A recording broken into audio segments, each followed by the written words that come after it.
And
now I'd like to call this February 8th, 2016 Open Student Senate meeting to order. Secretary Duchek, please call the roll. Taylor Burry. Here. Michael Mancino. Here. Kylie Davis. Here. Jackie Beckwith. Here. Logan Carwell. Here. CJ Heron. Here. Matt Marijuana. Here. Minnie Meads. Here. Brendan Nash. Here. Victoria Small. Shay Valinsky. Here. Lynn Hatcher. Here. Ember Parker. Anthony Wagner. Here. Kate Humsetter. Here. Chuck Tico. Here. Alex Englesman. Here. Anastasia Keith Murdoch. Here. Jeffrey Locke. Here. Lyra Parker. Here. Eric Quinn. Here. Jimmy Clifford. Here. Harrison Curtis. Here. Vera Ecker. Michael Mancuso. Here. Dennis Moriarty. Right here. Christina Nato. Here. Emily Williams. Here. 26 PCG. Here. ACM. Here. Active Minds. Here. APO. Here. Amnesty International. Here. Art Alliance. Here. AAUW. Here. Biosphere. Here. BSU. Here. Bomb Squad. Here. Cheers. China Culture Club. Here. Civil War Club. Here. Class of 2016. Class of 2018. Here. Class of 2019. Here. College Democrats. Here. College Independents. Here. College Republicans. Here. Colleges Against Cancer. Here. Cooking Club. Here. Dance Ensemble. Here. Debate Club. Here. Democracy Matters. Here. DCF. Here. Drop the Octave. Here. Enactus. Here. Entrepreneurs Club. Here. Film Society. Four Squares. Here. Freed Slaves. Here. Friend or Foe. Here. Game Club. Here. CASA. Here. G-Berg TV. Here. Gettysburg College Debate Society. Here. Gecko. Here. German Club. Here. Gettysburg Anti-Capitalist Collective. Here. Quiz Bowl. Here. Gettysburg City Musical Theater. Here. Council Choir. Here. Habitat for Humanity. Interfaith Council. International Affairs. Here. International Club. Fan Club. Here. Jazz Appreciation Society. Here. LASA. Here. Lego Club. Here. Park Trial. Here. Model Arab League. Here. Olive Nightingale. Geography Club. Free Health. Here. Free Law. Here. Free Vet. Here. Rock Boat. Here. Road Rack. Here. CASA. Here. Shots in the Dark. Here. Ski Snowboard Club. Here. Skeptical Chemist. Here. Slavic Club. Here. Starwood Securities. Here. Society of Physics Students. Feminists. Here. Student Alumni. Here. Students for. Sorry. Students for Life. Here. Students for Rubio. Here. Swing Club. Here. 10X. Here. Upscale. Here. Vibe. Here. Young Americans for Freedom. Here. Luau Club. Here. Motion to approve last week's minutes. All those in favor? All those opposed? Abstentions? Minutes carried. Hi everyone, hope you had a great weekend and you're ready for the snow tonight. Fortunately, school will never get canceled, so that's fun. Just a couple announcements on my end. Pull them up.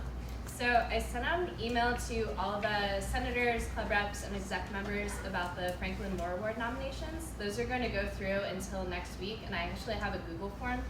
There might have been some issues with it previously, but I think I fixed those. So if you're still having issues submitting, let me know, and I'll send out that link again tonight, along with the link for the campus climate survey. So that's going to be really important that you guys fill that out because it really shows what students are experiencing on campus and what Gettysburg is really like. It only took me about 20 minutes when I filled it out, and I left some fairly extensive comments. So you guys shouldn't have an issue with it. If you have just 20 minutes in your day, that would be great. And so far, student participation has been the lowest out of faculty, administration, staff, and students. So let's get that together, and that's due February 23rd. Yeah, cool. And I'll send that again. So, also clubs, please see Kelsey Poholsky, who can stand up, wave. She has forms for Get Acquainted Day, which is really important that you guys get it out there for all the incoming first years. Let them show what Gettysburg is really about with all our stuff, because we do some really great work with that. And she'll be standing outside after the meeting, so in the lobby area, so you can go talk to her. And tonight we'll be hearing from a group that's talking about a smoke-free campus. So that'll be interesting. Get your ideas, feedback to them, and we'll go from there. And unfortunately, we don't have a vice president today, but Mike, any else? Hi guys, I have a couple things. So this is the last week to get your base budget during DMC. So if you still want your $100 base budget for your club, basically what that means is that the base budget, the regular rules for the most part don't really apply to that. You don't have to tell us what to do with what you're doing with it. I know I said last time that sounds a little sketchy, but what I really mean by that is that we don't typically recommend money for posters or advertising, so that's what the base budget is usually given for. If you come to DMC, you'll get that automatically. If you come next week or after, you'll have to formally request it here instead of us just giving it to you. Another note, the Excel templates, I think have been working really well for everyone. I know that they could be a little better, so if you have any suggestions, just let me know because I want to make those as user-friendly as possible. Another note about presenting in front of Senate, I know Kylie will talk a lot about this, but there's been a little confusion with what needs to be handed in before. Kylie will definitely talk about it, but it's very important that everything is handed in before presenting, or you just are technically not allowed to present. So that has been a problem in the past. So if you're ever unsure, just ask Kylie, ask me, and we'll let you know right away. We have, I guess it's more of a committee announcement, but BMC this week, Tuesday and Wednesday. So you can sign up if your club needs a base budget for every that. So that's it. Thanks, Mike. Brooke? I've been updating the alias piece by piece, as has Kylie, so if you're still not on the alias, let me know. Great, thank you. And we don't have parliamentarian this week either, but we are presenting a new amendment next week. Head? Hi guys. So I have gotten a ton of submissions from you guys in the last 2 days, and I know a lot of you have emailed me. I'm sorry if I missed your email. I've been really trying to keep up on it. Due to all the last minute emails of class registration forms and stuff like that, I'm not quite sure who all has stuff in, who all still needs some stuff. So if you are worried about that still, email me and I will try to get through everything this week and email you back. Hopefully you got everything in. For instance, IAA can't put it in this ask, and I did find their advisor form, so you're all set. So other clubs probably are set. Some of you I know definitely aren't set though, so please get them in. Just a reminder that your advisory form and your registration form is due today with your treasurer, president, and you also need your PeopleSoft roster updated by today. And then by Friday, you need a Senate rep sent to me and a CNAV alias sent to me too. So if you don't know how to do any of that stuff, please email me or come to me after the meeting. I can definitely help you with anything, PeopleSoft, CNAV, whatever related you need. But just get that in to you guys. If you don't, there are some punishments that I've sent out in emails. So we'll see what happens. Thanks, Kylie. So we have no old business, so we'll move right into new business. And Marley, can you come talk? Hi everyone, my name is Maeve Cousins, I'm a senior. Hey, I'm Marley Horowitz, I'm also a senior. So we've been working on trying to make Gettysburg is smoke-free campus since early fall, and we've really been trying to gain the opinion of a bunch of different groups, and the students on campus. You're kind of one of our last hurrahs, sort of. So we're really here. We started this because we know that 9 out of 10 people begin smoking before the age of 26. We also know that 50,000 people die each year just because of secondhand smoke. That means that 50,000 deaths are completely preventable, right? So I could, list all these facts all day, but the reality is Marley and I have both been touched by cancer. I can almost guarantee that everyone in this room is also. So we are really here. We think that everyone is invested in this. Everyone, wants to prevent cancer. We want to save lives and prevent these chronic diseases that go along with it. So Marley's going to tell you about what we've done this year. Sure. I think the first thing that people say to us is, we've been presenting, like Maeve said, for about a semester and a few weeks now. A lot of people say, there doesn't seem to be that many smokers on campus. Like, who's really smoking? Why are you kind of putting forth all this effort? Even if there was one smoker on campus, if you were to walk through the secondhand smoke of that one person, research does show that you would be affected. So if it's one smoker or 150 smokers, that could be arguably shaving time off of your life. Anyway, like Maeve was saying, we've met with a ton of student, faculty, support staff representatives so far in this process, starting last semester in about September. People like the Support Staff Council. We met with the Student Life Committee. We have made a strong partnership with the Health Center, actually, who's been really helping us do a lot of our research and helping us look at other schools that are doing this kind of thing and helping us decide, what this would look like as far as insurance policies on this campus. We met with Officer Lafferty and talked a lot with him and what the role of DPS would be in this. What else? We met with President Riggs, of course, the Human Resources staff, faculty, just really tried to touch all our bases as far as staff, faculty, students, professors alike. We recently, 2 weeks ago, met with the department chairs at their meetings. So we talked to all their, all the department heads essentially of the college. Anyway, so really just trying to garner support from all forces on campus. Enforcement-wise, like I was just saying, we talked to Officer Lafferty a lot 2 weeks ago. Who, the next question after who's really smoking is always, what would this look like if you're smoking and you get in trouble? Who's gonna look at you and say, yo, quit it. And that, is certainly a problem on this campus because we weren't sure how that was going to go. Most likely, if, for instance, this policy did get approved, and we have, as part of this project, have drafted a new policy that we're hoping does get approved, it would look like, going through the Student Conduct Review Board, going through RAs and Res Life, also through DPS. It would be a very communal effort, so it's something where, we all have to be sort of the same mentality and mindset, have that shared mental model, so to speak, that we're trying to protect all of us. So it may be something like the point system, but not with actually getting points, but going through those kind of steps. And then, for instance, for employees and staff, that would be going to something like the department heads, which is why we talked to the department heads 2 weeks ago. So going through steps of the hierarchy. Yeah, so our other big question was people were kind of hesitant to just go from a campus where we can smoke and just take away so no one can smoke on campus. And the goal of this isn't to ostracize smokers. If you want to smoke, that's your right, go ahead, but we don't think it's your right to pollute the air around you and to harm those around you. I was just at this conference and they were saying how in America, basically you have the right to do these dangerous things to yourself. You don't necessarily have the right to harm those around you. So that's really where we're coming from. We really are trying to take a public health kind of approach and just eliminate secondhand smoke and really reduce the risk for these chronic diseases, for these cancers. So we have looked into smoking areas. So some schools implement smoking areas where you can smoke, they'll have an ashtray and a few more on campus, and that's where you can smoke. And we've really researched a lot of different schools.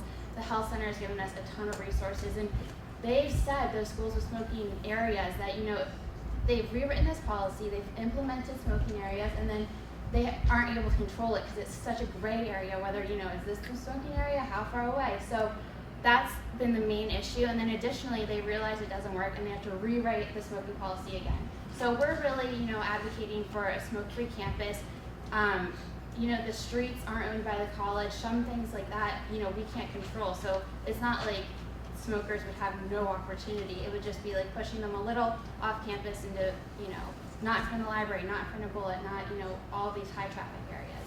So that's really our goal. That's what we've been working on, and we really need your support. We love your support, and we love to hear kind of whatever comments you have, hopefully, or concerns. We can answer any questions. Yeah. What do you have to do to get this implemented? So we've talked to Jeff Foster and a lot of different people, and basically our understanding, you know, President Riggs gave us a list of a bunch of organizations, a bunch of different people on campus to talk to, and kind of the goal was to get a collective kind of backing on this policy. So that's what we've been doing last semester, and moving forward, you know, we have this policy, which I emailed to Taylor and share with all of you.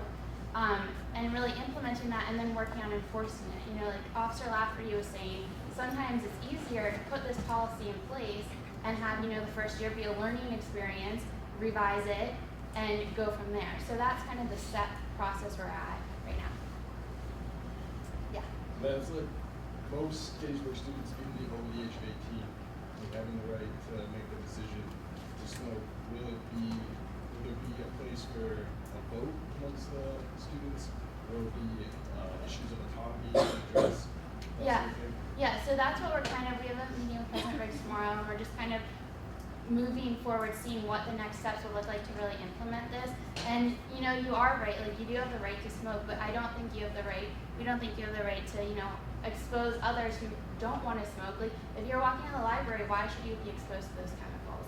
So, you know, I think a lot of, some of the research is saying like the best way to kind of attack these health issues, you need, you know, regulation, minimal regulation usually, and then change in behavior. So this would be something of a combination. We've been dealing with the health center, you know, to like prevent smoking cessation courses, smoking cessation courses and different, you know, nicotine patches, etc. So that's really, we want to take a holistic approach and kind of hit it from all angles so it's not an issue.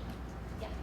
I think for a lot of smokers, it's like that you kind of feel like you need to do it, and I feel like it would almost be a hassle. Like if you're in your dorm or something and you need to smoke, you need to smoke, to have to travel somewhere much farther to be able to do that.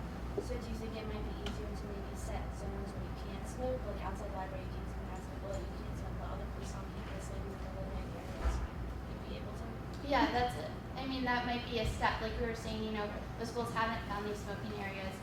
If you can smoke, if you can't smoke, super successful. But I think at some level it's a comfort thing. You know, people don't want to just get rid of something right away. So, you know, maybe that is needed, and I think that's a valid suggestion. We've also been looking. The current policy says, you know, you have to be 15 feet away from buildings, and all of the ashtrays are right on the building. So, you know, maybe a first step is removing those ashtrays 50 feet away from the building, so they're not right by doorways. You know, and enforcing it that way.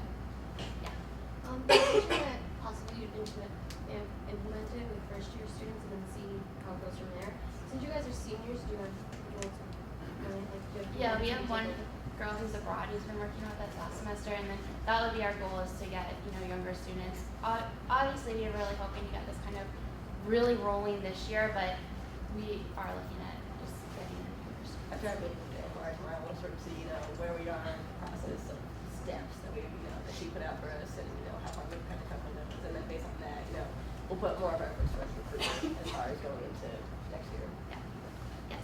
How effective have these policies been implemented on other campuses? Because we already have policies against, you know, underage drinking and smoking weed, but students still do that anyway. So Yeah. how effective would this be compared to other schools? Absolutely. I think the enforcement part is a huge deal, and that's why we've really been looking at trying to get this collective approach and working with DPS and Res Life and all these, you know, different people in between who would help with enforcement, because that is a concern, and I think, you know, we would do the best we can. Yeah. Would it apply to e-cigarettes and vapes? Yeah, so that's what we are on the fence about. There's a lot of research currently going on about e-cigarettes and vapes.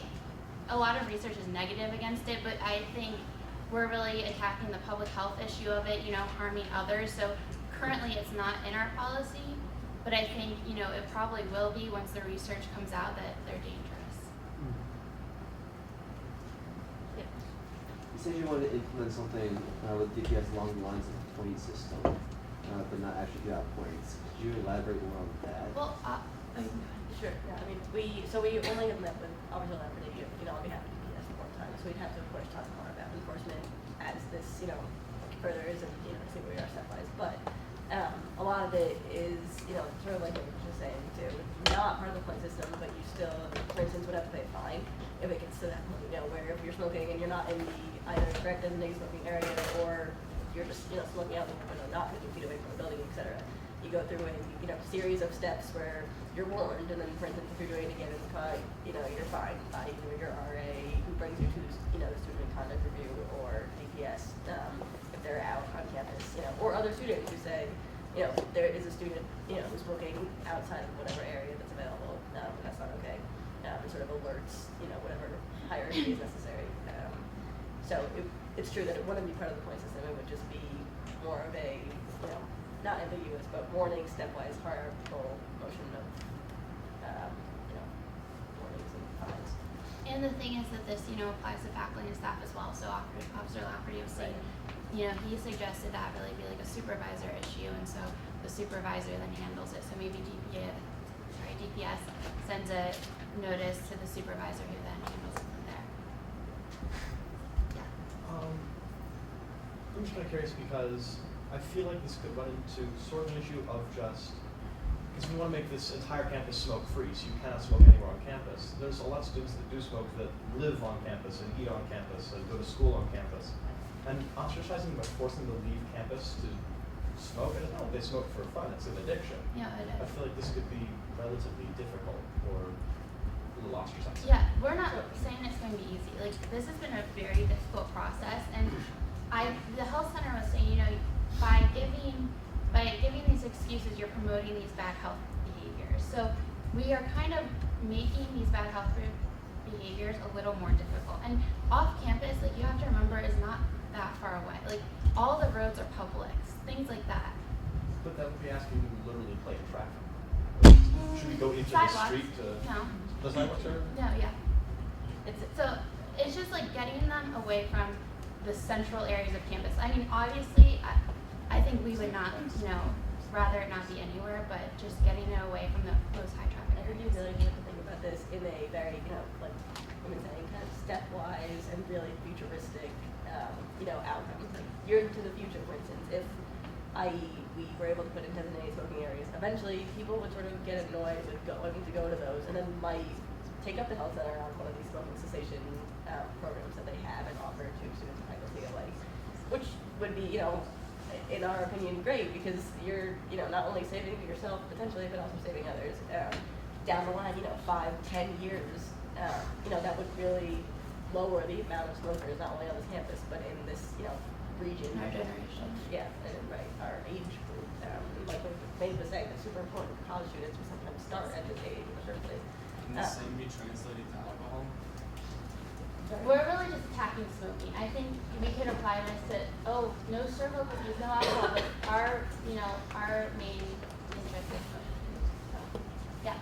But I think that, when he was trying to say that, it may be important for you to like focus your efforts a little bit. So maybe, because the difference between like alcohol and smoking is that smoking is not illegal. You know what I'm saying? So it's going to be hard to mandate somebody not to smoke, period, on campus, or say, hey, you're supposed to go to the sidewalk. Yeah. So it may be easier and better for you all, so that you can get what you want, to designate areas so that say, hey, like, you can't smoke within 50 feet of blank building or Yeah. something like that, as opposed to saying you can't smoke, period, or you have to go to this designated area. Yeah. Does that make sense? It does, and we're super open to these options. We're just presenting kind of what we've researched, what we found in our recommendation, but obviously, like, this is a collaborative effort. I do think, that's the first step, and we want to achieve something. So hopefully, eventually, this campus will be smoke-free, or we'll have areas and no one will go there. So, that is, a great idea.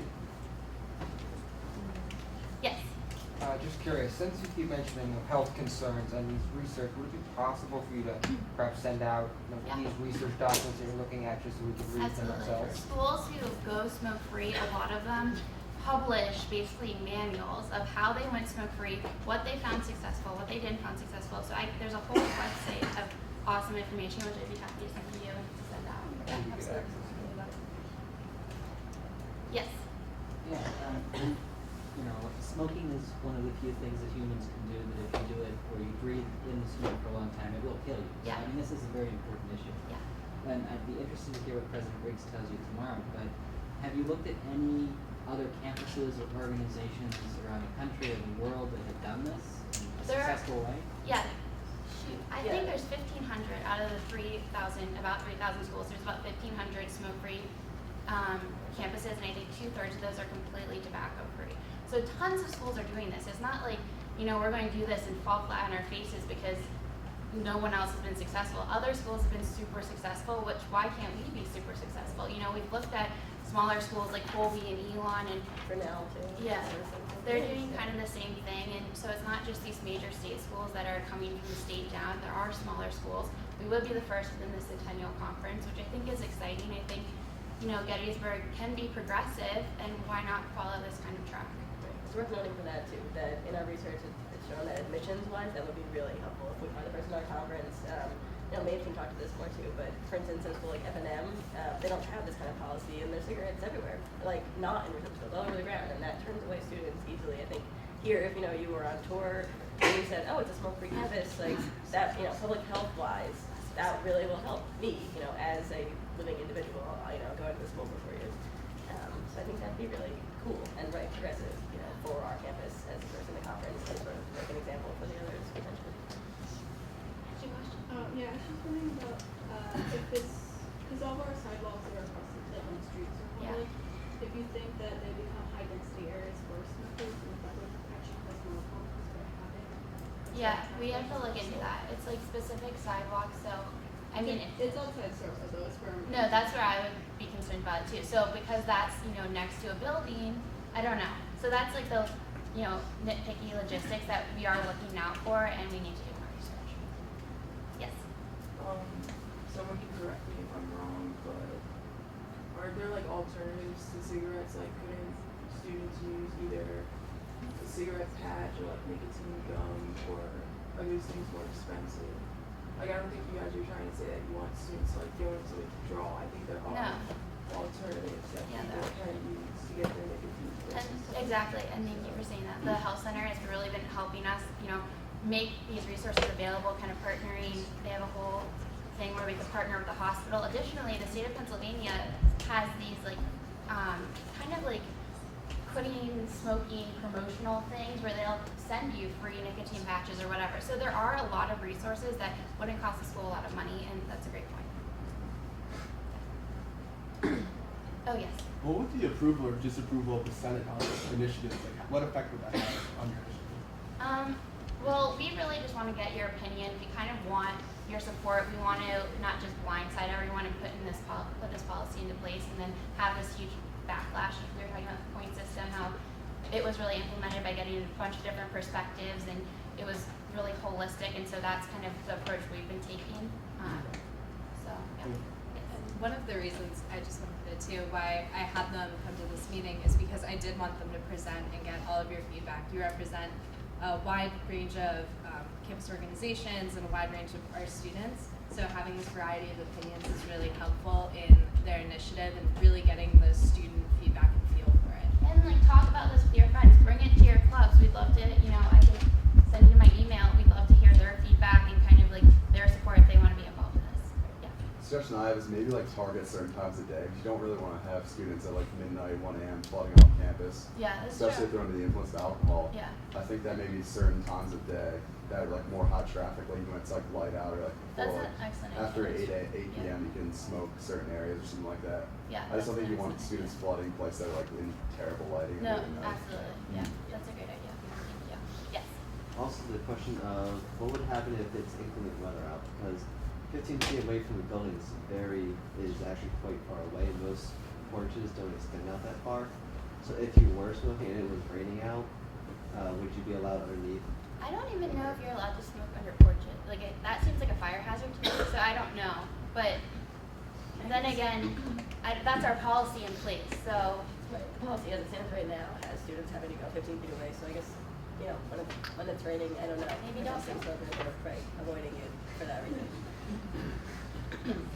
More of a question for Taylor. Is there a way that the Senate can vote to support campus, smoke-free campus, their ongoing efforts without supporting any individual plan or anything, just supporting their efforts? They can say that they came here and that the Senate supports what they're doing? You know, I'm not really sure. I think I'd have to look into that more. Yeah, I'm not sure, but that's a good point. Question I kind of on the same lines is this something we vote on at all? Because we've never like voted to support or not support anybody that's ever come to speak here before. That's I don't know if that was the implicit purpose and I'm missing something completely or No, so I more or less just wanted to bring this to your attention that it was happening. This isn't really something that we vote on, but depending how far you all get in the process, and seeing how far this policy goes, and once you get a very concrete version of a policy that could be voted on, that would be something that we could bring back to Senate and actually have a real discussion on, get student feedback, and have changes. But I think this would be more of an actual policy that would be voted on by the Student Life Committee, if I'm not mistaken. I'm looking to Jeff for that because he knows more than I do. Yeah, it's an institutional policy the Student Life Committee has referred to. We work to oversee the student handbook itself, but this includes HR, this includes everyone. So we're not entirely clear, but we'll follow President Riggs' guidance on this. And there is a committee, it's called Ethics and Integrity Committee. They oversee some policies. The institutions may fall under their purview as well. And we'll see what the president has to say as far as the next steps. Well, thank you guys Yeah, for thanks your a lot time. for We your time. really appreciate it and feedback.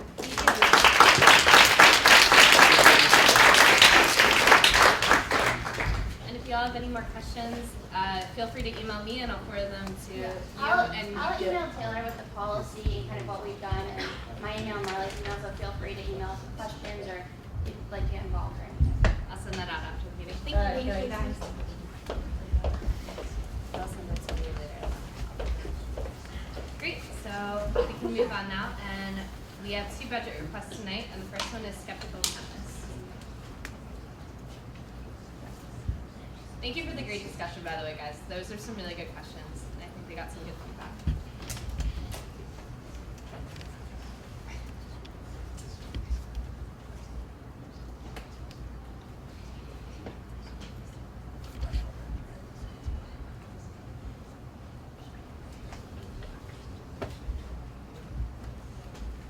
Hi everyone, I'm speaking on behalf of Skeptical Chemists and our budget request for this upcoming semester. Just to go through these questions. In terms of the fees that we're covering, the chemistry department covers all of our guest speakers that come in to speak to us. We meet several times throughout the semester, and all those meetings are open to the entire campus, which I know is important. And most of our events take place in the Science Center. Most of our attendance ranges from like about 25 people, which includes staff, professors, students, and all our events don't require any transportation. Our first event already happened. It was at the activities fair. Created some flubber slime, some chemistry stuff, and the chemicals needed to make that was already covered by our base budget, so I did not include that. We had some food there as well. And we also used detergent, fiber powder, food coloring, glue, and glow paint, which also helped us make that flubber. Then our second event, we made glow sticks in the Science Center, and again, it's just food and chemicals to make the glow sticks. Our next event is liquid nitrogen ice cream. Again, in the Science Center. The dates and the times of those are usually sent out about a week or 2 weeks beforehand. And then our final event is just an end of the year picnic, and it's the initiation of our new members. Like I said, it's open to all campus, but it's also kind of a membership, so we do members that show up for this last picnic do get initiated. And it's also kind of an award ceremony for the entire chemistry department. So food and that's really it. And if there's any interest for our pizza, we use Antica, not Domino's. So if we want to save money, maybe we could go to Domino's. But and I apologize that it's not down in the center for the food. But so 7:18, 7:18:30. Any questions or comments? Yeah, just first, you're actually requesting less because like you said, part of that was already approved by the base budget. So they are recommending, sorry. Yeah, you're recommending, sorry, give me 5 seconds.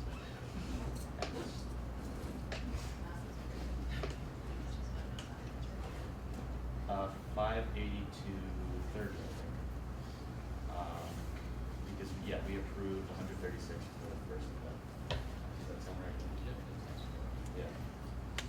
And then additionally, we are recommending $547.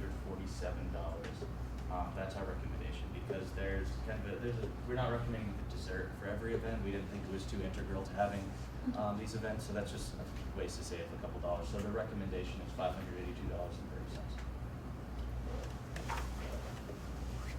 Any other questions? Yeah. I motion that we approve the recommended amount for the DMC. Second. Sorry. All those in favor? Aye. All those opposed? Abstentions? Congratulations.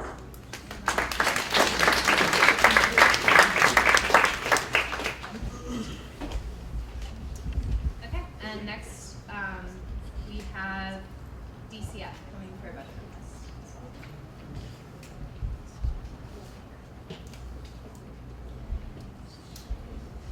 Hey guys, we're part of DCF Exec. Our treasurer actually has a class right now, so we're presenting the budget. But yeah, so we're DCF and we have several events. So I'll mention the dates when we get to them. Just all of our meetings are open to all of campus and we advertise our events at those meetings. So that's like our main type of advertising. So this first event actually already happened. It was a service trip this past weekend. We took first years to a retreat center and just did like clean up maintenance around the camp. But we had requested money from the BMC for transportation. The second event is Centro Slice. You guys probably know about it. It's you text in a question about Christianity and DCF delivers a piece of pizza and answer. So we're asking for $235, I believe, for this event.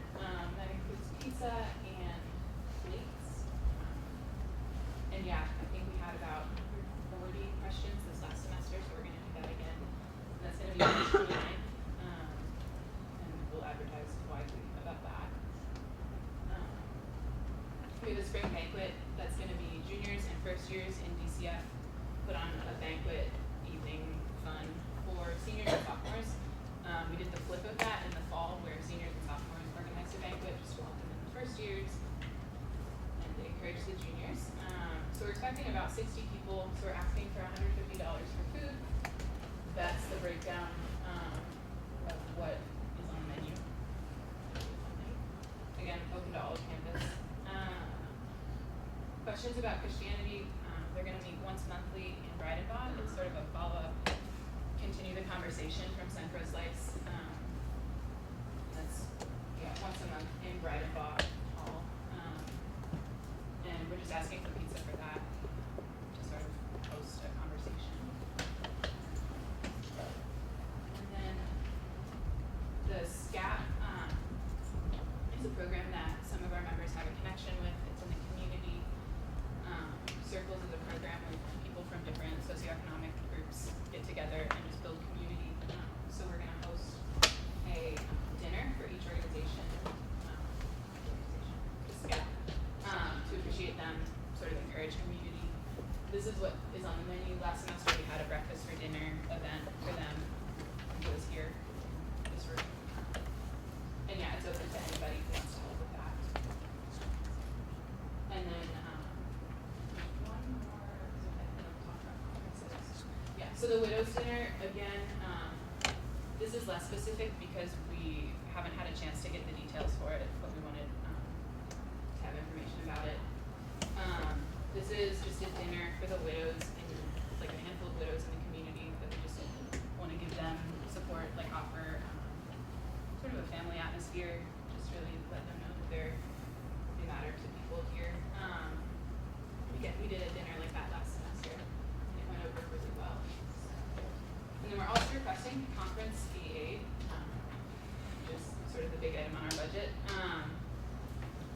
two conferences this semester. There's women's conference, which is April 8th to the 11th. Last year we had 24 people. We're expecting about 30 this year because DCF keeps growing. The cost, which is $120 per person, includes meals, board, speakers, snacks, utilities. And the way we request money for all of our conferences is our members fund half of the cost, and we ask for half from Senate for free aid. So that's where this number comes from. It's the first line. It's $1,800 for half of the cost of 30 people going to women's conference. And then much the same with Focus. That's our end of the semester retreat. Is the week right after final exams, but before graduation. We're expecting 50 students this year. Last year we had 43 go. And the cost includes meals and all of that, speakers, room and board, for 6 days and 5 nights. And again, self-funding half the cost, the total cost would be $240 per person. So we are asking for $6,000 because that is half of what it would cost for 50 students to go. Our total budget is $8,967. That's good. Are there any comments from the video? Yeah, we talked about this for a while because I know that's a big request, but technically it's half of what the conference costs. We suggested that they cap the number at something. I think they said 43 people usually go, right?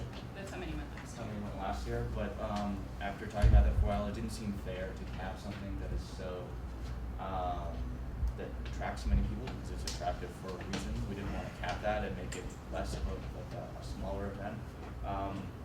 So we're recommending full amount, but we're open to any suggestions and comments. We funded this last year, right? Any other comments? If like not as many as the cap is set go, does the money left over get returned, or does that? Any other comments? Regarding the transportation for the first event, did that include drivers from the school as well, or did you have people No, certified? we were certified. Okay.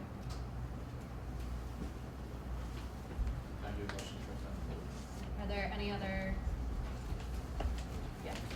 I just want to point out DCF has been very conscious of making sure that they try to save money where they can. I want to point that out just for other clubs to like sort of mimic what we do with their budgets because they take the time to go through every single thing, make sure they're being as fiscally responsible as possible. Additionally, they got other important things. So do you have anything again? Motion? Okay, motions. Yeah, motion. Second. All those in favor? Aye. All those opposed? Abstentions? Congratulations.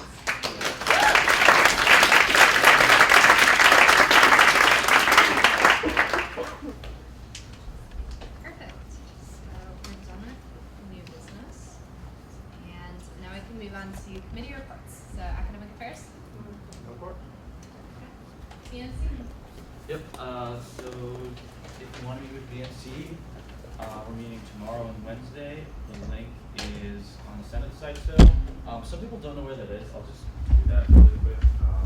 It's really easy. Just go to the Gettysburg site, and then just go to the Gettysburg site, students, scroll down to Student Senate, and then this is the link to sign up for a meeting.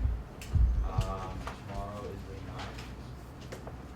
So there are a couple spots left over. If it fills up and you really want your base budget this week, then we can probably just stay longer. So just email me if you come on this site and all the spots are taken. But that's all I got. Thanks. Great. Thanks, Mike. Nursery liaison is it here? Clap. Yep, so the results from that survey that Christine and I sent out was that we're meeting with Residence Life and First Year Housing first. So I'm going to send out a form if you guys have any specific concerns. Just fill that out and let us know. And in addition to that, Residence Life is actually coming to the Senate meeting next week. So if you have any concerns that you want to voice, that is the meeting to do it. Okay, sorry, moving on. IT? No report. PR. Senate policy isn't here, but there's an amendment coming next week. Student safety. Alright, so this week there was 3 underage liquor law violations, 1 disorderly conduct. What was the I'm back. after? Okay. 1 public drunkenness, and this is a big week for marijuana with 5 drug abuses.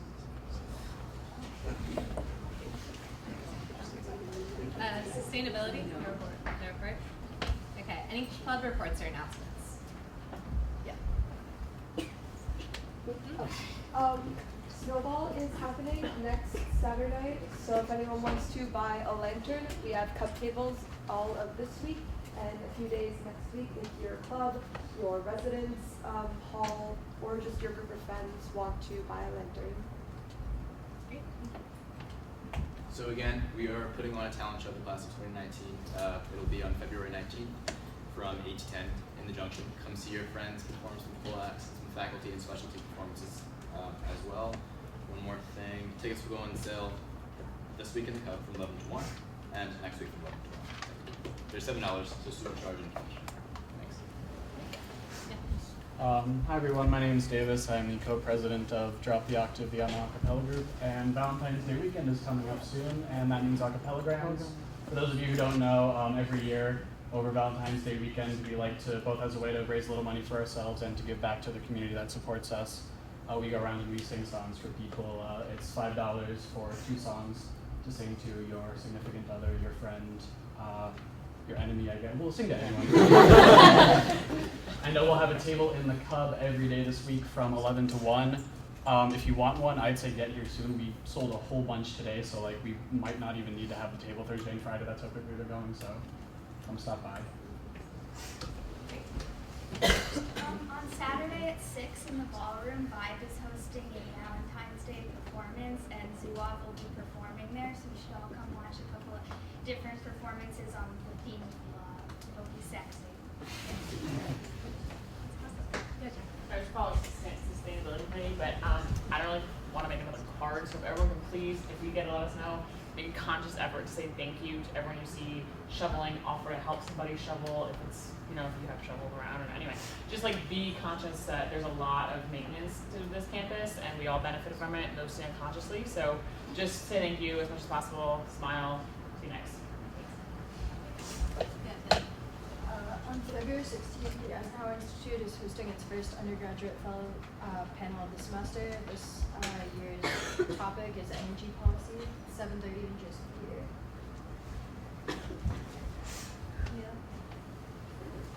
This past Saturday, Gettysburg Quiz took 2nd place in the Division II at the Mid-Atlantic Sectionals, and that will likely qualify us for nationals in Chicago in April.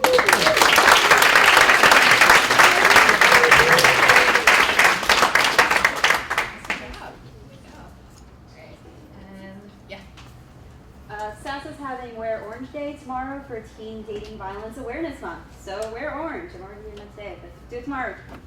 Great. There are no other announcements. I just have one more thing. Next week, the meeting will be in Mara. So if you come here, you're going to walk into another random meeting, and I don't want you to do that. I will also send out an email before the meeting, so everybody knows. All right? And then also if GCF and the things can stay out there. Great. Are there any motions? All in favor?